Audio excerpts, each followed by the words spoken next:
Hello दोस्तों, तो आज मैं एक्सप्लेन करने जा रही हूँ ऐसी मूवी जो कि इस साल की one of the best blockbuster thriller movie का हो गई है। इसका नाम है महाराजा। अब बिना किसी देरी के चलते हैं सीधा वीडियो की तरफ।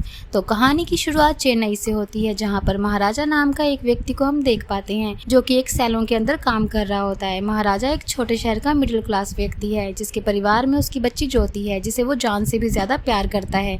अब इसी के साथ कहानी 2009 के फ्लैशबैक में जाती है, जिसके अंदर महाराजा अपनी बेटी के लिए टॉयज खरीद रहा था।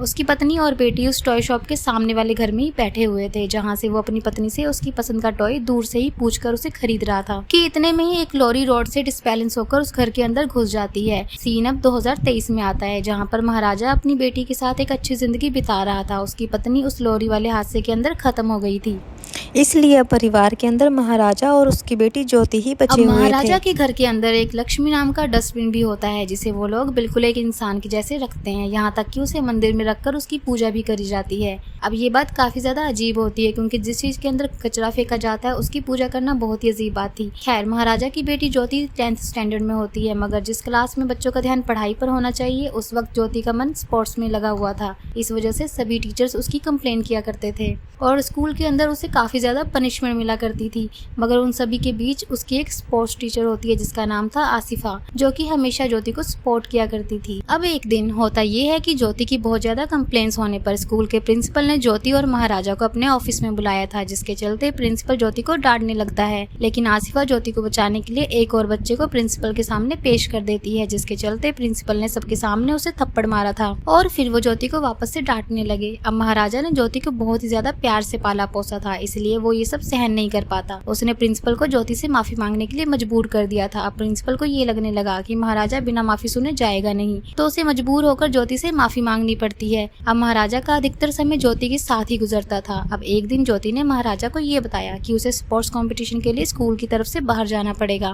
खैर, अगली सुबह वो बस से बाकी बच्चों के साथ चली जाती है। ज्योति के जाने के बाद महाराजा एकदम अकेला हो जाता है। ज्योति के ना होने से उसका घर बिखर गया था और वो पागलों जैसा होने लगा था। एक दिन जब महाराजा सो रहा था तो उसके घर पर एक सांप आता है। वो महाराजा के ऊपर से भी निकल जाता है, लेकिन महाराजा इतना खोया हुआ था कि उसे कुछ भी पता नहीं चलता। अब अगले दिन में हम देखते हैं कि एक अमीर व्यक्ति को, जिसने अपनी कार गैरेज के अंदर ठीक करवाने के लिए दी हुई थी, तभी उसको याद आया कि उसकी कार के अंदर उसका एक चश्मा रह गया है। वो गैरेज के अंदर पूछताछ करने के लिए आता है, लेकिन वहाँ पर किसी को भी उस चश्मे के बारे में नहीं पता था और ये सुनकर वो गुस्सा होकर उन सभी को पीटने लगता है। खैर, तभी वहाँ पर धनाराम नाम का एक व्यक्ति आता है, जिसने उस आदमी की कार उसके घर पर डिलीवर करी थी। तभी गैरेज का मालिक जो होता है वो धनाराम से उस चश्मे के बारे में पूछता है, लेकिन इससे पहले कि वो कुछ भी बोल पाता, वो अमीर आदमी उसे पीटने लगता है और उसे शाम तक चश्मा वापस दे जाने के लिए बोलता है। आगे हमको दिखाया जाता है कि वो अमीर व्यक्ति शाम को अपने दोस्तों के साथ बैठा हुआ था कि तभी वहाँ पर धना आता है और उसके हाथ में उसी आदमी का चश्मा था, जिसे वो वहीं पर तोड़ देता है। ये सब देखकर वो अमीर आदमी फिर से धना को पीटने लगता है, मगर इस बार धना के मन में उसकी तरफ काफी सारे ग्रजेस आ गए थे और वो उसके सभी दोस्तों को बहुत पीटता है और वहाँ से चला जाता है। यानी कि यहाँ पर धना कोई आम व्यक्ति नहीं लग रहा था। गैरेज के अंदर काम करने वाले व्यक्ति के अंदर इतनी हिम्मत नहीं हो सकती कि वो किसी भी अमीर व्यक्ति को ऐसे ही मार दे। खैर, सीन शिफ्ट होता है, जहाँ पर हमें महाराजा को दिखाया जाता है, जो कि पुलिस स्टेशन आया हुआ था। हमको पता चलता है कि महाराजा को काफी चोट लगी हुई थी।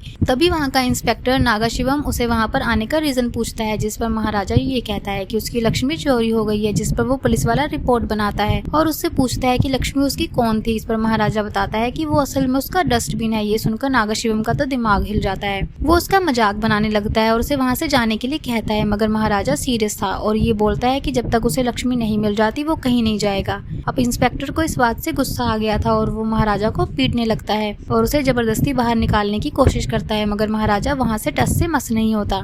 और इसी बीच होता ये है कि स्टेशन के अंदर तोड़फोड़ भी हो जाती है। अब आगे हम वरदराजन नाम के एक पुलिस वाले को देख पाते हैं, जो कि एक केस को सॉल्व कर रहा था। असल में एक चोर जो कि खुद पुलिस वालों से मिला हुआ होता है, वो एक आरडी ऑफिसर के घर पर चोरी करता है, जिसे वरदराजन खुद ही पकड़ कर लाता है, मगर असली की जगह नकली गहने उस आरडी ऑफिसर को दे देता है और खुद असली गहने रख लेता है।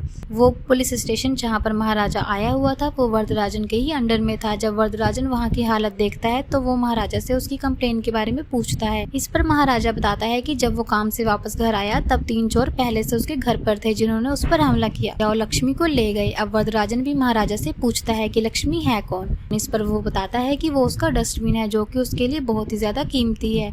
अब वरदराजन उसे नया डस्टबिन खरीदने के पैसे भी देता है, लेकिन वह महाराजा को वही सेम डस्टबिन चाहिए था। वरदराजन गुस्सा होकर उसे स्टेशन से बाहर निकलवा देता है, पर महाराजा फिर भी नहीं जाता। तभी वरदराजन को ये लगता है कि जो आदमी उस डस्टबिन के लिए इतना कुछ कर सकता है उसके अंदर जरूर कोई खास बात होगी, और इसके चलते वो महाराजा के केस को फाइल कर लेता है। अब वरदराजन अपनी टीम के साथ महाराजा के घर जाता है और इंक्वायरी करने लगता है। इसके बाद हम सेल्वम नाम के एक चोर से मिलते हैं जो कि अपने साथियों के साथ मिलकर चोरियां किया करता था। वो लोग उन घरों में चोरी किया करते थे जहाँ पर कोई आदमी ना हो, और चोरी करने के बाद वो हमेशा औरतों के साथ सेक्सुअल असोल्ट करते थे। फिर आगे हम देखते हैं कि सेल्वम एक शादीशुदा आदमी है जिसके परिवार में एक बीवी और एक छोटी सी बच्ची है, और ये जो सीन है ना वो 2009 का है, यानी कि जहाँ पर हमें सेल्वम के बारे में बताया जा रहा है, और ये सेम वही टाइम है जिस समय महाराजा की बीवी खत्म हो गई थी। अब सेल्वम की बच्ची का नाम अनु होता है जिसकी पीठ पर चोट का निशान होता है जो कि काफी गहरा था। अब सेल्वम दिन में वायरिंग का काम करता था और रात में चोरी का, और इस बारे में किसी को कोई भी आइडिया नहीं था। उसके घर वाले इसके बारे में नहीं जानते थे। मूवी प्रेजेंट टाइम में आती है जहाँ पर हम सेल्वम के घर के अंदर लक्ष्मी को देख पाते हैं, जिससे हमको पता चलता है कि उस रात महाराजा के घर पर सेल्वम ही था। दूसरी तरफ सभी पुलिस वाले लक्ष्मी को ढूंढ रहे होते हैं, मगर अभी तक उसकी कोई भी खोज खबर नहीं थी। महाराजा पुलिस स्टेशन में काम करने लगता है क्योंकि उसने वरदराजन को लक्ष्मी को ढूंढने के लिए 5 लाख रुपयों की घूस देने का वादा किया था, जिसमें से उसने उसे खाली 50,000 अभी दे दिए थे। अब अगले दिन हम नोटिस करते हैं कि महाराजा वरदराजन से मिलने के लिए बैठा हुआ था कि तभी धना की कंपनी का एक कार मैकेनिक वहाँ पर आता है। महाराजा के पूछने पर वो बताता है कि उसकी कंपनी में काम करने वाला धना काफी दिनों से गायब है, और वो महाराजा को उसकी फोटो भी दिखाता है। फोटो देखते ही हम फ्लैशबैक में जाते हैं जहाँ पर हम नोटिस करते हैं उसी अमीर आदमी को जिसे धना ने मारा था। अब महाराजा जब अपने घर में उन चोरों से लड़ रहा होता है, तभी एक चोर के पास से उसे कार की पर्ची मिली थी, जिसके मालिक का पता लगाते हुए महाराजा उस अमीर आदमी के पास गया, और हम देखते हैं कि धना के वहाँ आने के कुछ समय पहले महाराजा वहाँ पर आया था, और जब वो धना को वहाँ पर मारपीट करता देखता है तो महाराजा को उस पर शक होता है और वो धना का पीछा करने लगता है। ये देखकर धना अपने कुछ साथियों को बुला लेता है और वो सभी मिलकर महाराजा को मारने लगते हैं। बातों बातों में धना महाराजा को पहचान लेता है और उसे बताता है कि वो उसके घर में भी चोरी कर चुका है। ये सुनते ही महाराजा उन सभी को बहुत ही बुरी तरह मारता है और धना की बैग पर कुछ देखने लगता है, जिसके बाद धना उसे बताता है कि उस दिन उसके साथ एक पुलिस वाला भी था जो कि उस चोरी में शामिल था, इसलिए महाराजा कुछ नहीं कर पाएगा। इस पर महाराजा गुस्से में जाकर उसका गला ही काट देता है, क्योंकि धना ने ये बोला था कि उस चोरी में एक पुलिस वाला भी शामिल था, इसलिए महाराजा पुलिस स्टेशन आया हुआ था। उसका असली मकसद तो उस पुलिस वाले को ढूंढना था जो कि उस रात उसके घर पर था। एनीवेज हम देखते हैं कि सब तरफ ढूंढ लेने के बावजूद भी जब तो लक्ष्मी नहीं मिलती तो वो एक नकली लक्ष्मी बनवाने के लिए जाते हैं। अब तभी सीन 2009 की तरफ आता है जहाँ पर हम सेल्वम को देखते हैं जो कि सबरी के साथ में चोरियां किया करता था। अब उसकी बेटी का बर्थडे था आज, इसलिए वो अच्छा दिखने के लिए महाराजा के ही सैलून के अंदर जाता है, जहाँ पर वो अपनी बीवी को बताता है कि उनकी बेटी को वो सोने की चेन गिफ्ट करेगा। लेकिन होता ये है कि शेविंग करते समय ट्रिमर की बैटरी खत्म हो जाती है, तो महाराजा बैटरी को लेने के लिए बगल वाली दुकान पर जाता है। लेकिन इतने में ही सेल्वन का दोस्त सबरी उसे कॉल करके बताता है कि यहाँ पर उनकी चोरियों के बारे में अखबार में छप चुका है और वो एक्सपोज हो चुके हैं। सेल्वम उससे बात करके फोन रख देता है कि तभी वो नोटिस करता है कि उसके पीछे महाराजा खड़ा हुआ था। अब सेल्वम को ये लगने लगता है कि महाराजा ने उसकी सारी बातें सुनी है, लेकिन महाराजा कोई रिएक्शन नहीं देता क्योंकि उसने ऐसा कुछ भी सुना ही नहीं था। जिसके बाद सेल्वम जल्दी जल्दी अपने घर चला जाता है। इधर महाराजा नोटिस करता है कि सेल्वम की जो सोने की चेन थी वो वहीं पर रह गई थी। उसको देने के लिए महाराजा उसके घर जाता है, लेकिन ऑब्वियस बात है कि पुलिस वालों को सारी चीज पता चल गई थी कि सेल्वम चोरी करता है। अखबार के अंदर चोरी की भी खबर आ गई थी, तो साबरी को तो शूट करके खत्म कर दिया जाता है और सेल्वम को अरेस्ट कर लिया जाता है। अब सेल्वम को ये लगता है कि शायद से महाराजा ने ही उसकी बातें सुनी थी और वही पुलिस को लेकर वहां पर आया है, और इसलिए वो मन ही मन महाराजा से बदला लेने की ठान लेता है।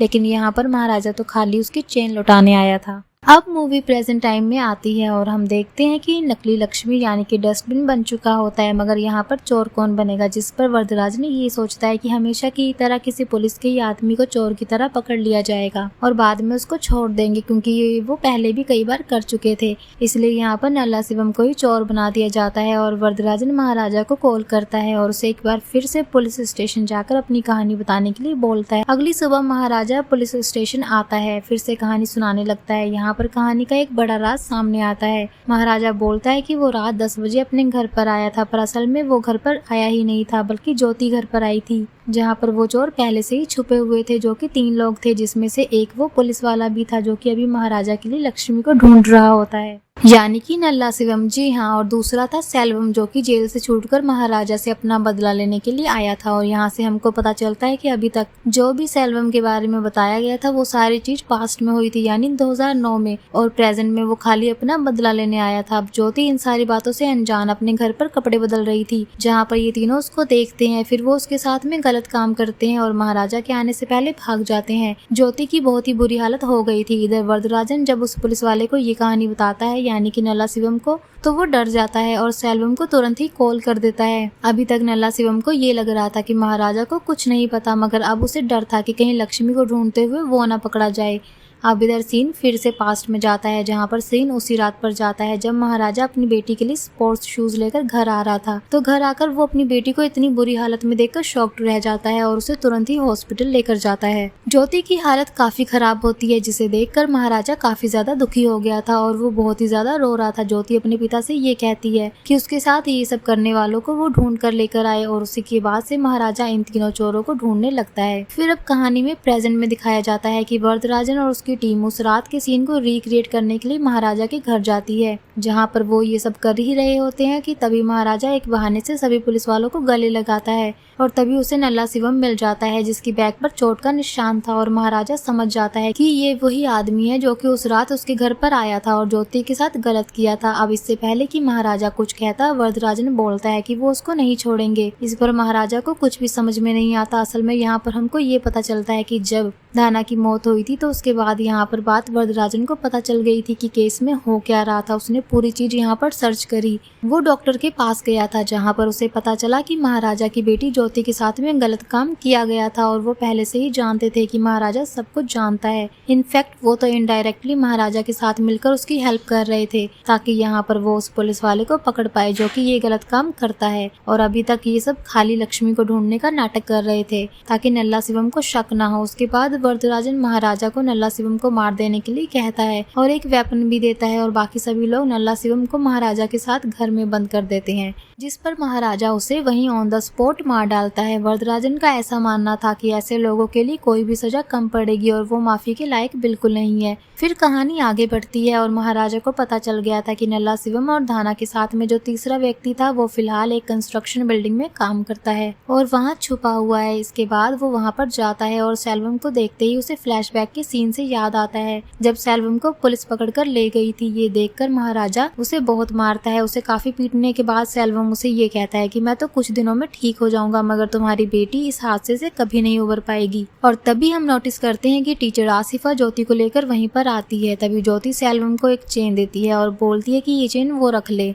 और वो वहाँ से चली जाती है। ज्योति को लगा था कि वो लोग उस दिन घर में चोरी करने आए थे। चेन देखकर सेल्वम बिल्कुल चौंक जाता है। असल में ये वही चैन होती है जो कि सेल्वम ने 2009 में अपनी बेटी को उसके जन्मदिन पर देने का सोचा था। और यहाँ पर एक बार फिर से 2009 का सीन दिखाया जाता है, जहाँ पर हम नोटिस करते हैं कि सेल्वम के अरेस्ट होने के बाद में उसकी पत्नी ये बोलती है कि वो उसकी बेटी ज्योति से दूर रहे, क्योंकि उनको इस बारे में कोई आइडिया नहीं था कि वो कितने गलत काम करता है और लड़कियों के साथ भी गलत करता है।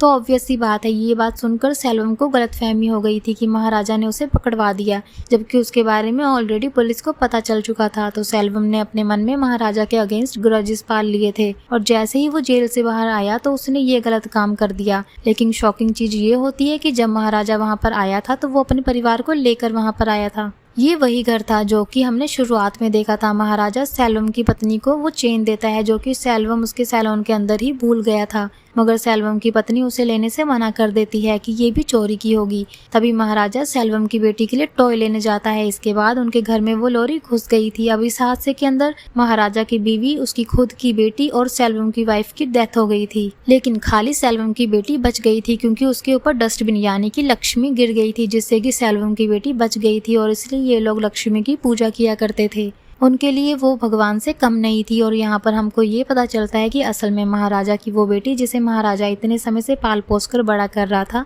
वो महाराजा की नहीं बल्कि सेल्वम की बेटी होती है। जी हाँ, तभी ज्योति की बैग पर सेल्वम को एक निशान दिखता है, जिसे देखकर सेल्वम को याद आता है कि उसकी बेटी की पीठ पर भी सेम ऐसा ही निशान था। यानी कि ये लड़की ज्योति नहीं बल्कि ये अमू होती है। यहाँ सेल्वम ने बदले की आग में अपनी ही बेटी के साथ गलत किया था, इनफैक्ट उसके साथियों ने भी किया था। अब सेल्वम अपने किए पर बहुत ही ज्यादा शर्मिंदा होता है और महाराजा से माफी मांगता है, लेकिन अब बहुत देर हो गई थी। अब महाराजा, ज्योति और आसिफा वहाँ से निकल जाते हैं और सेल्वम अपनी गलती के लिए खुद को माफ नहीं कर पाता और वो वहीं ऑन द स्पॉट बिल्डिंग से कूदकर अपनी जान दे देता है। और इसी के साथ में ये मूवी यहीं पर खत्म हो जाती है। तो दोस्तों, ये थी महाराजा मूवी की कहानी। उम्मीद करती हूँ आपको ये Tamil blockbuster action thriller movie बहुत अच्छी लगी होगी। तो वीडियो पसंद आए तो लाइक कर देना और चैनल के ऊपर नए हैं तो सब्सक्राइब कर लीजिए। बाकी आपको कमेंट करके बताना है कि आपको ये मूवी कैसी लगी। तो मैं आप सबको मिलती हूँ नेक्स्ट वीडियो के साथ। अब तक के लिए टेक केयर, अपना ध्यान रखें।